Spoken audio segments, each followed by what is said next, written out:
नमस्कार मित्रों, मेरा नाम है इमरान पटेल और आज हम देखेंगे 7 मार्च रविवार के इंडियन एक्सप्रेस में मुझे एग्ज़ाम के लिए काम की चीज़ें क्या लगी। वैसे आज प्रीलिम के लिए तो कुछ खास काम का नहीं, लेकिन मेंस और वहाँ पर भी एथिक्स और ऐसे पेपर में जानने समझ लायक कुछ चीज़ें हैं। शुरू करते हैं। पेज 1 पे आज एग्ज़ाम के लिए कुछ काम का नहीं, वही सब corona crisis, Rohingya refugee, BJP, Trinamool Congress, Mukesh Ambani के घर के बाहर बॉम्ब निकला, कर्नाटक मिनिस्टर की सेक्स सीडी और भारत ने इंग्लैंड को टेस्ट मैच में हराया। लेकिन ये सब या तो बॉल बाय बॉल टाइप की कमेंट्री है या कोई ग्रेटेस्ट अचीवमेंट नहीं है कि एग्ज़ाम के लिए इंपॉर्टेंट हो जाए। इवन इन क्रिकेट कोई बहुत बड़ी वर्ल्ड सीरीज़ या ऐसी टूर्नामेंट हो तो देखना चाहिए, ऐसी तो भारत इंग्लैंड, भारत ऑस्ट्रेलिया तो चलते रहता है सब। आगे बढ़ते हैं। पेज 2, 3, 4, 5 में कुछ काम का नहीं। पेज 6 राशि भविष्य काम का नहीं। पेज 7 एडवर्टाइजमेंट काम के नहीं। पेज 8 में भी एडवर्टाइजमेंट काम के नहीं। पेज 9 वही सब कांग्रेस बीजेपी ममता बनर्जी तू मैं काम की नहीं। पेज 10 पॉलिटी की एक समाचार, सुप्रीम कोर्ट जो काफ़ी समय से कोरोना के चलते वर्चुअल मोड में हियरिंग होती थी ऑनलाइन, अभी उन्होंने कहा कि हाइब्रिड मोड में अलाउ करेंगे। हाइब्रिड यानी संकर, यानी दो अलग अलग अगर कोई प्रजाति हो उसको हम मिला दें और जो नया पौधा पैदा हो और उसमें दोनों ही पेरेंट्स के बेस्ट क्वालिटी हो, ऐसा कुछ। तो हाइब्रिड में क्या हो सकता है, फिजिकल हियरिंग भी हो, ऑनलाइन हियरिंग भी हो, दोनों को मिला दिया जाए। जैसे कि जो भी दो पार्टी केस लेकर आई है तो एक पार्टी ऑफलाइन फिजिकल कोर्ट के सामने और दूसरा ऑनलाइन से अपनी जिरह यानी आर्ग्यूमेंट कर रहा हो, तो ये हाइब्रिड मोड होगा। खैर ये तो कॉमन सेंस की बात है कि उस शब्द का मतलब क्या होगा। आगे बढ़ते हैं। पेज 10 इकोनॉमी में आज कुछ काम का नहीं। भारत से अफ्रीका में नॉन बासमती राइस के एक्सपोर्ट में बढ़ोतरी हुई। मित्रों, इंपोर्ट एक्सपोर्ट में ऑफकोर्स पिछले 2 साल से यूपीएससी प्रीलिम में प्रश्न आए, लेकिन हर एक का सब डेटा तैयार करने बैठे तो वो कॉस्ट बेनिफिट नहीं, वो लॉजिकल एलिमिनेशन से 50-50 टेक्निक से जितना हो सके उतना करना चाहिए। एक हद से ज़्यादा इसमें दिमाग खर्च करके आप सोचें कि नहीं इस बार तो इंपोर्ट एक्सपोर्ट के सारे टेबल रट के जाऊँगा, हो सकता है यूपीएससी कोई प्रश्न पूछे भी नहीं। 15 फाइनेंस कमीशन के चेयरमैन एनके सिंह ने अपने रिपोर्ट के बारे में कॉमेंट्री दी कि हमने सब प्रिडिक्टेबल और कंटिन्यूस रखा है और राज्य सरकारों को जो चिंता है कि सेस सरचार्ज का पैसा उनको नहीं मिलता है, भाई ये मुद्दे हम पहले भी देख चुके हैं। आगे बढ़ो। ईपीएफओ 8.5% इंटरेस्ट देने वाला है, तो उसमें बड़ी सी एक्सप्लेन सीरीज़ बनाई है, कुछ काम की नहीं। कोरोना लॉकडाउन के चलते शुरू में इंटरनेशनल शिपिंग कार्गो ट्रांसपोर्ट में मंदी आ गई थी, लेकिन अब धीरे धीरे अनलॉकडाउन हो रहा है तो अचानक से बहुत सारा बल्क वॉल्यूम एक देश से दूसरे देश भेजने की जो कोशिश हो रही है, तो शिपिंग कंपनियों ने अपने प्राइस बहुत बढ़ा दिए हैं वगैरह वगैरह, बिजनेस जी के चल रहा है। तो ये तो कॉमन सेंस की बात है। आगे बढ़ो। ऐसे ही सब अलग अलग बिजनेस जी के, ऑयल के प्राइस अप डाउन सब चल रहा है। पेज 11 पर इन शॉर्ट इकोनॉमी में कुछ काम का नहीं। पेज 12 संडे स्टोरी में वेस्ट बंगाल इलेक्शन के बारे में लंबी चौड़ी कॉमेंट्री काम की नहीं। पेज 13 कॉलम्स, पी चिदम्बरम वही सब बातें कि बजट में ग्रोथ नहीं आएगा और अब तो ये नया फ्रीडम हाउस रिपोर्ट आया है और उसमें कह रहे हैं कि भारत में आज़ादी नहीं है वगैरह। ये सब नेगेटिविज्म कुछ काम का नहीं एग्ज़ाम के लिए। दूसरा एक कॉलम कि कैसे लोकसभा टीवी और राज्यसभा टीवी मर्ज होने वाला है, तो उसमें क्या अच्छा बुरा होगा। एग्ज़ाम पॉइंट ऑफ व्यू से कोई ज़ोरदार चीज़ निकलती नहीं। फिर एक कॉलम है पेट्स के बारे में, पालतू जानवरों के बारे में, जो थोड़ा UPSC mains general studies paper 4 ethics के लिए जाने लायक चीज़। एक मुद्दा है इमोशनल इंटेलिजेंस। इमोशनल इंटेलिजेंस मतलब आप अपनी संवेदनाओं को कितने अच्छे से कंट्रोल में रख सकते हो, आप दूसरे लोगों की इमोशंस को कितना अच्छे से समझ सकते हो, टैकल कर सकते हो, वो सब चीज़ें। लेकिन ये इमोशनल इंटेलिजेंस डेवलप करने के लिए एक दिन में डेवलप नहीं हो सकती, किताब पढ़ के सिर्फ डेवलप नहीं हो सकती। It requires lot of time, lot of relations, experience, धीरज चाहिए उसके लिए, लोगों के साथ घुलना मिलना चाहिए आपने। लेकिन आजकल कई सारे यंगस्टर्स एंड मिलेनियल्स वो human relationship, human friendship, colleagues के साथ उठना बैठना, वो सब की जगह दे चूज़ पेट्स। पालतू जानवर उनको ज़्यादा प्यारे लगते हैं। उसके क्या कारण है? एक, कैरियर डेवलपमेंट के लिए शादी को देरी से किया जाता है। बच्चों की परवरिश का खर्चा बहुत बढ़ रहा है, तो बहुत सारे लोग कि हम सिंगल रहेंगे या बच्चे पैदा नहीं करेंगे, जैसा हमने देखा था जापान में, साउथ कोरिया में हो रहा है। डाइवोर्स रेट में भी बढ़ोतरी हो रही है, क्योंकि नौजवानों में वो पेशेंस नहीं है मैरिज एज एन इंस्टीट्यूशन को कंटिन्यू रखने के लिए। तो मतलब इंसानों के साथ रिश्ता किया जाए, शादी की जाए, बच्चे पैदा की जाए, उसमें तो बहुत ज़्यादा धीरज और संयम और मेहनत लगती है, पैसा लगता है। जबकि अगर पालतू जानवर आपने खरीद लिया तो उसको तो रोज़ एक ही प्रकार का खाना उसकी डिश में डाल दो, वो तो खा जाएगा, कोई कंप्लेन नहीं करेगा कि मुझे रोज़ नया खाना चाहिए, मुझे कपड़े चाहिए, मुझे खिलौने चाहिए, मुझे पार्क में घूमने ले चलो, unlike children and family members. और ऐसे जानवर जब भी मालिक घर में आता है तो उसको तो बहुत प्यार से वो तो दौड़ के चले जाते हैं, जो कि शायद फैमिली मेम्बर रोज़ नहीं करे कि आप घर आएँ और आपको प्यार से गले लगाने दौड़ के चले आएँ। तीसरा, ह्यूमन इंटरेक्शन, चाहे वो husband wife, parent children, inevitably it will bring conflict. आज नहीं तो कल कोई ना कोई छोटी मोटी बात पे झगड़ा होना तय है, जबकि पालतू जानवर झगड़े कर नहीं सकते क्योंकि वो बोल नहीं सकते। और अगर कोई पालतू जानवर कारपेट ख़राब कर दे, कोई सिरामिक प्लेट तोड़ दे, तो भी हम उसको माफ़ कर देते हैं क्योंकि वो जानवर है। लेकिन इंसानों के खिलाफ हम अपना गुस्सा, नफ़रत, बदले की भावना सालों साल तक बनाए रखते हैं। भले 10 साल पहले तुमने मुझे ऐसा क्यों बोला था, तुमने ऐसा क्यों कहा था, लाइक दैट। तो ये सब का इम्प्लीकेशन क्या है? पहला इम्प्लीकेशन ये कि पालतू जानवर तो 10-12 साल में मर जाएगा, लेकिन आपके फ्रेंड्स, फैमिली मेम्बर्स, कलीग्स, वो तो दशकों तक ज़िंदा रहेंगे, but you are unable to deal with them properly. उसके लिए जो स्किल, पेशेंस, इमोशनल इंटेलिजेंस होना चाहिए ह्यूमन रिलेशनशिप को नर्चर करने के लिए, वो आपके पास आ नहीं पाएगा। इंस्टेड आजकल बहुत सारे यंगस्टर पालतू जानवर रखते हैं और फिर they start developing a growing cynicism towards human society.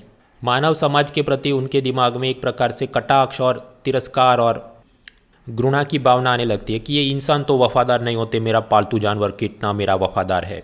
और 24/7 आप उनके इंस्टाग्राम और व्हाट्सएप स्टेटस देखें तो वो ऐसे ही सब मीम्स जनरेट करते रहते हैं कि जहाँ पर how dogs are better than humans. लेकिन ऐसा सिनिसिज्म सब लोग डेवलप करते रहें, then it is not ultimately helping the human society. कि अगर लोग ख़राब है तो उन्होंने अपना व्यवहार ठीक करना चाहिए। और दूसरा, अगर कोई व्यक्ति ये कंप्लेन कर रहा है कि उसके वफादार दोस्त नहीं है, तो उसके लिए वो खुद कितना जिम्मेदार है और उसकी खुद की बाबूशोनागिरी कितनी जिम्मेदार है, वो भी उसने गौर करना चाहिए। क्योंकि ताली एक हाथ से नहीं बज सकती। If you want to have loyal friends then you also need to become a loyal friend. तीसरा मुद्दा, धीरे धीरे ये ग्लोबलाइजेशन, अर्बनाइजेशन के चक्कर में इंटर स्पीसीज फैमिलीज़, परिवार मनुष्यों का होता है लेकिन अब मनुष्य और जानवर का परिवार होने लगा है, कि जहाँ पर जानवर मनुष्यों से ज़्यादा कीमती होने लगे हैं। कुछ दिनों पहले लेडी गागा का कुत्ता हुआ था किडनैप, तो उसने $50,000 का इनाम कि जो भी मेरा कुत्ता वापस कर दे। और उसके सामने नाइजीरिया में 300 से ज़्यादा स्कूल गर्ल्स को किडनैप किया कि उनको सेक्स स्लेव्स के रूप में बेच दिया जाएगा, लेकिन उसके प्रति पूरी दुनिया में इतना अटेंशन और घृणा और अनुकंपा कुछ दिखती नहीं। चौथा, वोक कल्चर। ये वोक कल्चर मतलब ज़रूरत से ज़्यादा हर जगह पर ओवर सेंसिटिविटी, कि आपने ऐसा क्यों बोल दिया, और ये चीज़ महिला विरोधी है, ये चीज़ अश्वेत विरोधी है, हर जगह नुक्स निकालना। अमेरिका में ऐसा एक कल्चर डेवलप हो रहा है। उसी के आगे बढ़ते बढ़ते अब वो लोग कि पेट का ओनर नहीं हूँ मैं जानवर का मालिक नहीं हूँ, मैं पेट का पेरेंट हूँ, मैं अपने पालतू कुत्ते बिल्ली का मैं उसका माता या पिता हूँ, ऐसा वो अपने ऊपर लेबल लगाना शुरू करते। लेकिन सामने वही लोग किसी अनाथ बच्चे या चाइल्ड लेबरर से घर की साफ़ सफाई करे तो उसमें उनको कुछ गलत नहीं लगता, लेकिन ये टॉमी कुत्ता मेरा बेटा है, ये भावना। हालांकि इमोशनल इंटेलिजेंस के बारे में आप जब लिख रहे हैं या अर्बनाइजेशन और ह्यूमन रिलेशनशिप के बारे में कुछ लिख रहे हैं निबंध में या मेंस पेपर 4 में, कुछ मुद्दे इसमें से संभल के संयम हो के रखने चाहिए। Because you do not know जो प्रोफेसर पेपर चेक कर रहा है वो पेट लवर है या फिर कि उसको किसी कुत्ते ने काट लिया था और वो नफरत करता है। So with in a sensible limit ये सारे मुद्दे आप वहाँ पर जोड़ सकते हैं। जानवरों का ही नाम लिया है तो एक और भी कॉलम है रिगार्डिंग एनवायरमेंटल एथिक्स।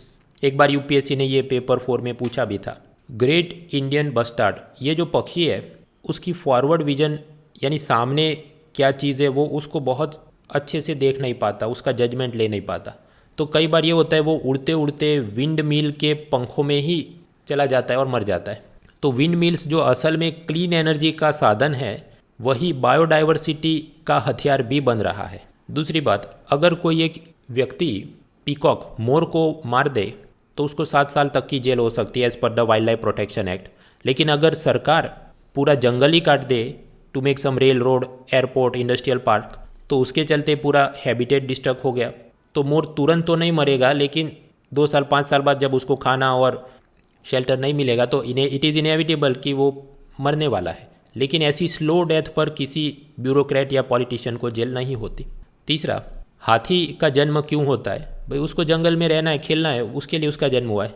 100 किलोग्राम लकड़ियाँ खींच के ले जाना या फिर धार्मिक जुलूस में श्रृंगार के साथ चलना भव्य रूप से और आसपास ढोल नगाड़े बजते रहे, उसके लिए उसका जन्म नहीं हुआ है। सो इट इज़ इनएविटेबल कि उसे जब ऐसा कुछ काम आप करवाएंगे तो कुछ हाथी कंट्रोल खो देते हैं, इंसानों पर अटैक कर देते हैं। और चौथा मुद्दा, बायपोलर ह्यूमन सोसाइटी। बायपोलर मतलब दो एकदम अलग अलग परस्पर विरोधी ध्रुव। एक तरफ कुछ लोग होते हैं जो गली के कुत्ते, बिल्ली, बंदर और कबूतरों को खाना खिलाते हैं, और सामने कुछ लोग ऐसे होते हैं कि इन्हीं सब जानवरों पर वो पत्थर फेंकते हैं अगर वो जानवर उनकी प्रॉपर्टी पर कुछ शौच कर रहा है, यूरिनेटिंग और डेफिकेटिंग ऑन देयर प्रॉपर्टी। तो वैसे तो इसमें नया जानने का, अल्टीमेटली हम लोग बात कर रहे हैं मैन एनिमल कन्फ्लिक्ट की, लेकिन जब भी ये एथिक्स, इमोशनल इंटेलिजेंस की बात करें, इवेंचुअली बोल बच्चन पेज भरने के लिए आपने ये सब मुद्दे ज़रूरत के हिसाब से कोट कर सकते हैं। आगे बढ़ते हैं, पेज 14 वर्ल्ड न्यूज़ में कुछ काम का नहीं, वही सब ball by ball commentary. Imran Khan का अविश्वास प्रस्ताव, म्यांमार में धमाल जारी है, यूरोप में कोरोना की लहर, पोप फ्रांसिस की इराक के मुलाकात, सब बॉल बाय बॉल कमेंट्री, कुछ नया जानने लायक नहीं। आगे हम बढ़े पेज 15, 16, 17, क्योंकि रविवार का न्यूज़पेपर है तो लाइफस्टाइल टाइप के सब समाचार, उसमें से कुछ पढ़ने चाहिए सीसेट पेपर 2 रीडिंग कॉम्प्रिहेंशन के लिए, और कुछ ताकि मेंस आंसर राइटिंग में मदद करे। जैसे एक बड़ा सा कॉलम है कुकिंग के बारे में, उसमें से हमें mains paper 1 general studies mains paper 1 में आप जानते हैं एक मुद्दा है globalization impact on Indian society, और उसके अलावा ग्लोबलाइजेशन निबंध के लिए भी मुद्दा। तो वैश्विकीकरण, उसको अगर हम फूड के साथ कनेक्ट करें, food is a dynamic expression of our cultural identity. हमारी सांस्कृतिक पहचान की सतत रूप से बदलते रहने वाली ये एक झलक है जो हम भोजन बनाते हैं, खाते हैं, अप्रिशिएट करते हैं। कुछ बार यहाँ पर फ्यूजन होता है, वो तो आपने देखा ही होगा।